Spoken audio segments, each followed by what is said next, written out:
Hello again, welcome to Retail Week. I'm Paul Schriff, Executive Editor with Eric Svilagoy. It's been another busy week in the news. We just got word that the FAA has gotten another level of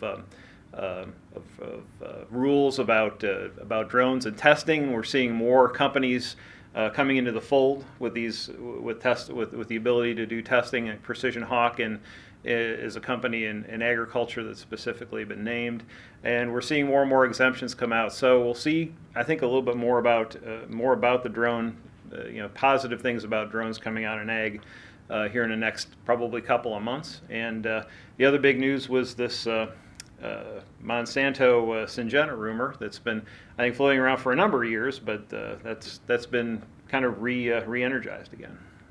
Yes, thanks, Paul. Yeah, I know when I started in this marketplace 15 years ago, there was a lot of speculation on the big 6 crop protection companies maybe narrowing down to a big 3 or 4. Obviously, the marketplace has been pretty strong for the last couple of years, so there's been no incentive for that to happen. But I know late last year we did get word that Syngenta had been approached by Monsanto about a possible merger or acquisition. And it sounds like that those talks are starting up again, and there may be some movement on that front here in the next couple of months. Now, the reasons why that could happen is the marketplace has been a little more depressed this year than we've seen in prior years, so there might be more incentive to boost shareholder value by getting 2 big companies together, which would create a monster in the marketplace in terms of their market presence with crop protection and seed.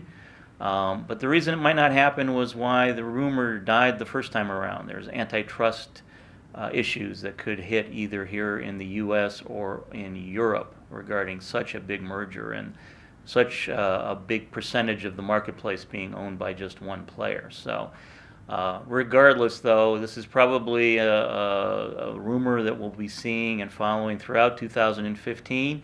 And if it does take place, I'm sure it'll be a slow marriage process, something akin to what we've seen when the major airlines have gotten together these past couple of years. So, certainly be a cumbersome deal to do. I'm sure I would assume you'd have some changeover in terms of having to sell pieces off and things like that. And the other thing to keep in mind is that it takes so much money for these folks to invest in terms of R&D to get a product on the other side. I mean, with a recent trip we did to see Bayer and Syngenta and did a tour of their offices, there's construction everywhere.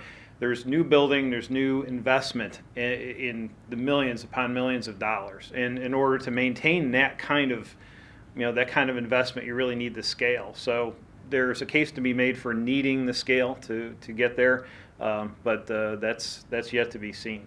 So I guess the other thing we were talking about is you got a chance to tour around Ohio a little bit and see some of the field work going on. It's moving along pretty well. Yeah, Paul, yeah. About a week ago when I was driving around Ohio, Michigan, most of the folks I was talking to said that the planting for corn and soybean was around 12-15%.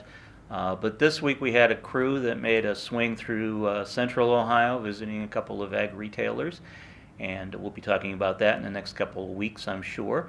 But their info said that now it sounds like in Ohio about 75% of the corn is in the ground and about 50% of the soybean is in the ground. So the weather's been cooperating, so it looks like it's going to be a really strong spring season.